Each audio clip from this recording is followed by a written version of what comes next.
Friends, मैं ज्योति पाराशर आपके साथ सीएस स्टडी पॉइंट में लेके आई हूँ। आज जो हमने इंटरप्रेन्योरशिप का जो चैप्टर किया है यूनिट 4, तो उसमें जो हमारे बेसिक शॉर्ट टाइप जो क्वेश्चंस आते हैं और हमने और लॉन्ग टाइप क्वेश्चन, तो अभी हम डिस्कस करने वाले हैं। फर्स्ट की पहला क्वेश्चन कहता है what are the myth about entrepreneurship.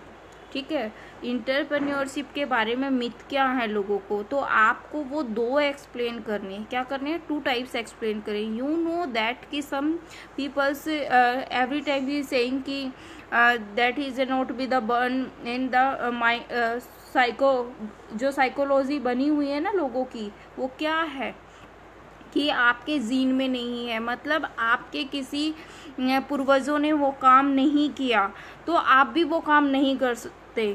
तो ये तो बात गलत होती है ना, क्योंकि ऐसा तो कभी होता ही नहीं कि आपके पूर्वजों ने वो काम नहीं किया तो आप भी नहीं कर सकते। ठीक है, तो ये चीज़ें गलत है, तो उनको क्या बोलते हैं? मिथ बोलते हैं। ठीक है, मिथ्स होते हैं जो। तो वहाँ पे क्या कहता है कि जो इंटरप्रेन्योर होता है वो क्या कहते हैं, बहुत सारे क्या हैं आपके सेवरल डूइंग देयर इंटरप्रेन्योरशिप, जो आइडियाज़ होते हैं वो क्या करते हैं, वो इसको इग्नोर करते हैं। These myths you can be the successfully entrepreneur these various myth about the entrepreneurship. अगर उनको इग्नोर करके चलोगे ना तो you become a big entrepreneur और आप बहुत सारे लोगों को उस टाइम फील्ड में काम दे सकते हो। तो पहला तो आपके पास यही मिथ है। वैसे तो मैंने आपको चैप्टर के दौरान बताया ही था कितने मिथ हैं, और इसमें से आपको 2 डिफाइन करने बोला है ना कि एनी 2। तो इसमें कह रखा है कि जो पीपल होते हैं ना वो बिलीव करते हैं कि आपकी ये क्या है, जेनेटिक नहीं है, टैलेंट नहीं है, तो आप वो कर ही नहीं सकते। तो ऐसा तो गलत है। तो वहाँ पे आपको वो चीज़ें माइंड से निकाल के आपको एक बहुत अच्छा इंटरप्रेन्योर बनना है। ठीक है, सेकंड क्या है कि जो इंटरप्रेन्योर रहते हैं और रिच, वो अमीर ही बनते हैं या उनके पास पैसा ही होता है, ये भी गलत है। जहाँ पे जिसके पास जितनी मनी होती है, इसमें क्या है, दिस इज नॉट ट्रू। क्या है, वो ट्रू नहीं है। और आप एक रिच पीपल हो, नॉट बी द इंटरप्रेन्योर। वो बिकम हमारा किस पे काम करता है, रिक्वायर करता है कि हम उस पर कितना एफर्ट डालते हैं। अब बच्चों, आप स्टडी करते हो तो स्टडी आप जितनी करोगे ना तो आपके मार्क्स भी परसेंटेज में दिखेंगे कि आपके इतने परसेंटेज आए हैं। तो वो क्या है, आप एक्स्ट्रा टाइम देते हो दूसरे लोगों से ज़्यादा, मतलब दूसरे बच्चों से ज़्यादा उस चीज़ के लिए। ठीक है, अब सेकंड क्वेश्चन क्या कहता है बच्चों, अगर आपको कुछ समझ नहीं आता तो मुझे कमेंट बॉक्स में आप लिख सकते हो। अगर कंटेंट अच्छा है, आपको लगता है, अपने फ्रेंड्स को भी आप शेयर करो, अपनी फैमिलीज़ में भी बताओ और इसको शेयर करो जिससे ज़्यादा से ज़्यादा सब्सक्राइब हो और लाइक भी हो।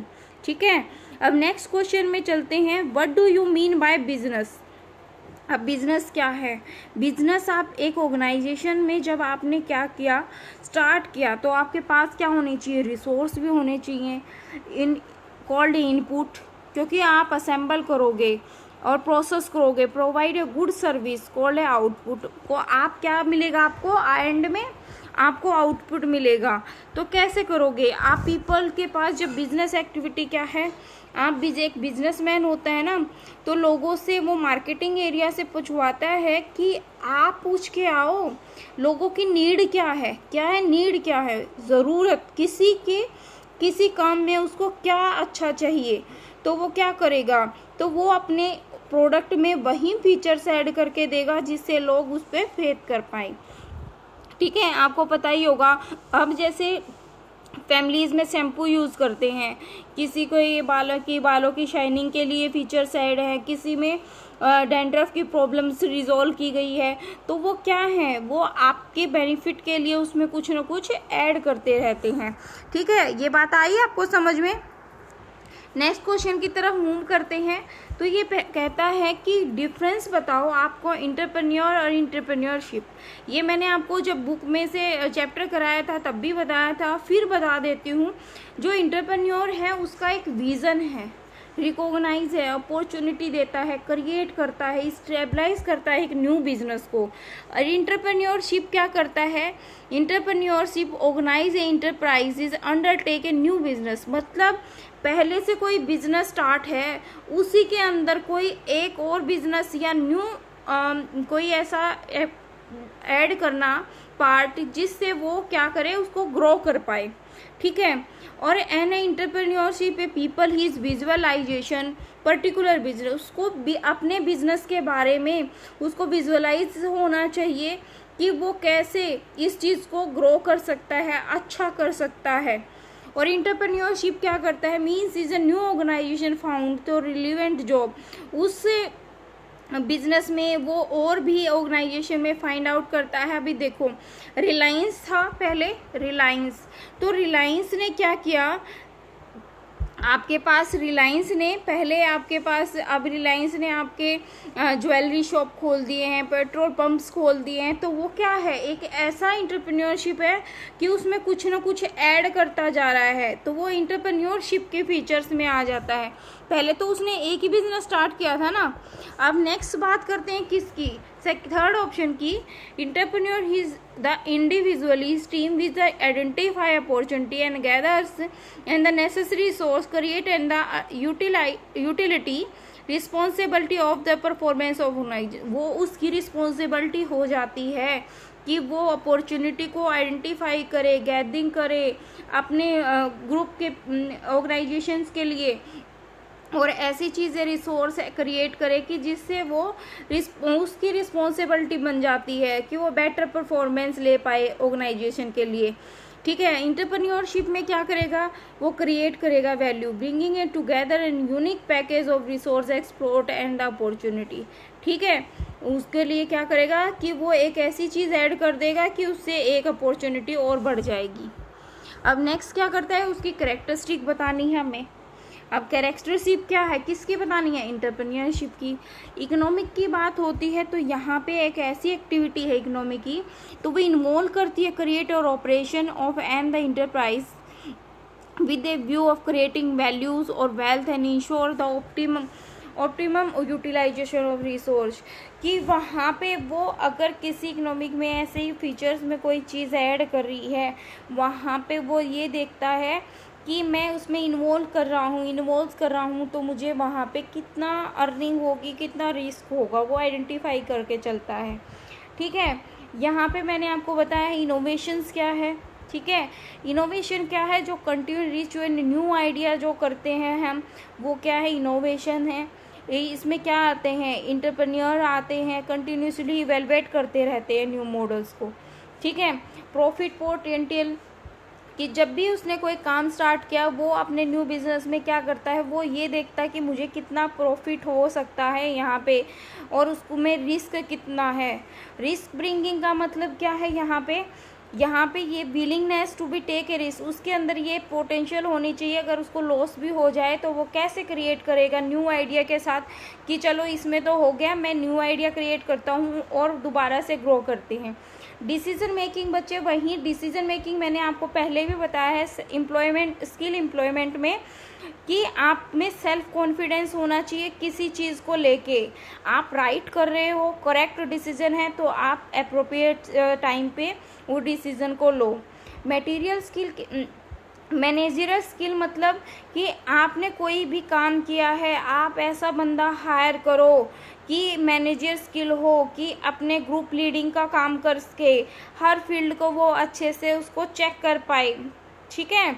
ऑर्गेनाइजेशन बिल्डिंग का क्या मतलब होता है कि अगर एफिशिएंटली हो, आपने मैनेजर अच्छा सा हायर किया है, तो इंटरप्रेन्योरशिप डेवलप इम्पोर्टेंट पार्ट है इंटरप्रेन्योरशिप डेवलपमेंट करना। This means can build and the unit efficiently by the dealing and responsibility to others, ठीक है। कि वो कितनी रिस्पॉन्सिबिलिटी, ये तो है नहीं बच्चे कि आपने कोई ऑर्गेनाइजेशन स्टार्ट कर दी, आप किसी की फीलिंग ही नहीं समझो। जैसे आप स्कूल में हो, किस में हो, स्कूल में अगर आपको कोई प्रॉब्लम होती है, फैमिली प्रॉब्लम है, फाइनेंशियल प्रॉब्लम है, तो आप किससे बात करते हो? प्रिंसिपल मैम से। अगर वो आपकी फीलिंग ही नहीं समझेंगे तो आप क्या करोगे? स्विच कर जाओगे स्कूल। तो वही बात है ना, तो आप अपनी ऑर्गेनाइजेशन को कैसे संभाल के रखते हो? तो वो है आपकी ऑर्गेनाइजेशन बिल्डिंग का पार्ट। ठीक है, ये बात समझ में आई आपको बच्चों? फिर भी मैं दोबारा से यही कहती हूँ, अगर आपको कुछ समझ ना आए तो आप मुझे लिख सकते हो, ठीक है, कमेंट बॉक्स में। अब लॉन्ग क्वेश्चन की बात की जाए तो वहीं आपसे पूछा हुआ है एंटरप्रेन्योरशिप की जो फंक्शंस हैं। प्लानिंग क्या होती है बच्चे? आप कोई भी आइडिया होगा तो आप प्लानिंग करोगे ही, क्योंकि बिना प्लानिंग के तो ऐसा नहीं होता ना आप कुछ भी ले आए। अब आपने घर ही बनाना है तो आप घर में ये देखोगे ना कितने रूम्स चाहिए। तो बस सेल्फ डिस्प्ले लाइन का मतलब क्या है कि आप तभी सेल्फ एंटरप्रेन्योर बन सकते हो कि खुद में एक सेल्फ डिस्प्ले। अभी ये तो है नहीं बच्चे कि आप कुछ करो ना आपका कोई टाइम टेबल हो और ना आप में क्वालिटी हो, तो आप क्या करोगे? तो आप खुद भी तो एक अच्छे एंटरप्रेन्योर नहीं बन सकते। इंटीग्रिटी का मतलब है कि जो आप second successfully moves with the process is the integrity be perfectly and the honesty जो एम्प्लॉय होता है कि आप जब में किसी से कोई भी काम करा रहे हो, ऐसा पर्सन होना चाहिए कि जो आप ट्रस्ट पर, आपके उस पर ट्रस्ट हो। आप उससे फाइनेंशियली प्रॉब्लम कराओ या लैंड से मनी प्रॉब्लम है या प्रोडक्ट से रिलेटेड इंफॉर्मेशन है, वो आप उससे शेयर कर पाओ, ठीक है। नेक्स्ट बात करते हैं किसकी? वही बात, आपके पास कॉन्फिडेंस तो होना ही चाहिए, ठीक है। सेल्फ स्टार्टर होना चाहिए। जब आपने काम किया है तो जो प्रोजेक्ट होगा वो मेक ए श्योर होना चाहिए, प्रोटेक्टिव होना चाहिए, not at the waiting for someone. आपको उसको परमिशन दी है या काम करने की तो उसमें वेटिंग नहीं होना चाहिए। अब मैं बोलूँ आपको, मेरे को ना 50 प्रोडक्ट्स आपको तैयार करके देने हैं, अब आप उस चीज़ को डिले करते रहो तो सेकेंड टाइम आपके पास कौन आएगा? तो आप अपने स्टाफ से कहोगे कि मुझे ये टाइम चाहिए। आप भी तो सेल्फ स्टार्टर हो, उनके साथ वो काम कराओगे, ठीक है। अब रिस्क टेकिंग है। रिस्क में बच्चे आप कोई भी काम करते हो तो ऐसा तो है नहीं कि कभी लॉस नहीं होता, प्रॉफिट एंड लॉस चलते रहते हैं, ठीक है। डिसीजन मेकिंग, कॉन्फिडेंस तो है। डिसीजन आपने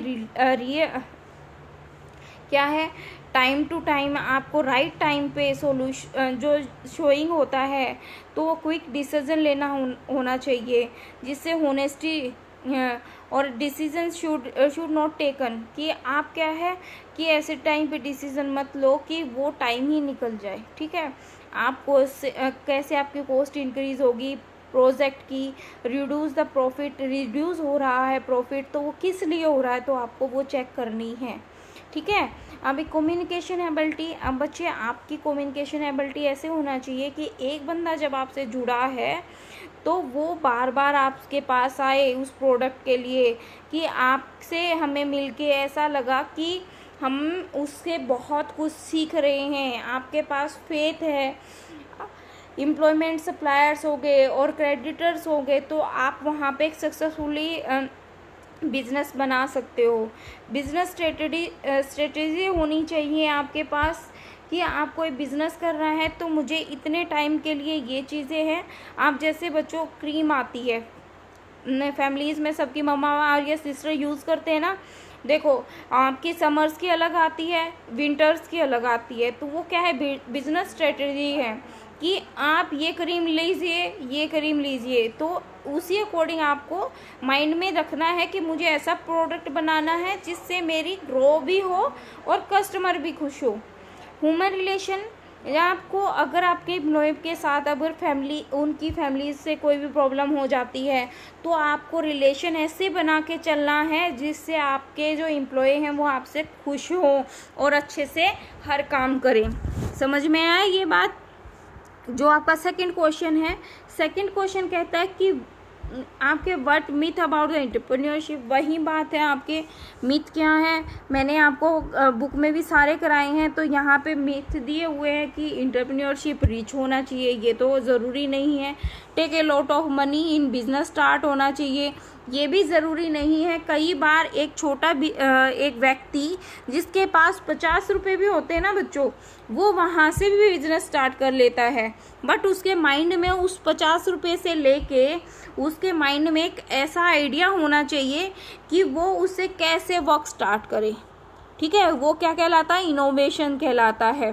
ठीक है, अब क्या है, बात करें तो एंटरप्रेन्योर टेक ए रिस्क, वही रिस्क उसको वही होना चाहिए, विलिंगनेस होनी चाहिए। ये नहीं है कि अगर एक बार रिस्क हो गया और वो उसको देख के ये करे कि मैं बिजनेस कर ही नहीं पाऊंगा और वो वहाँ पे छोड़ दे उसको, ऐसा नहीं होना चाहिए। उसको ये होना चाहिए रिस्क आया है तो मैं उसे कैसे टेक ओवर करके उसको उसकी एडवांटेजेस लूँ।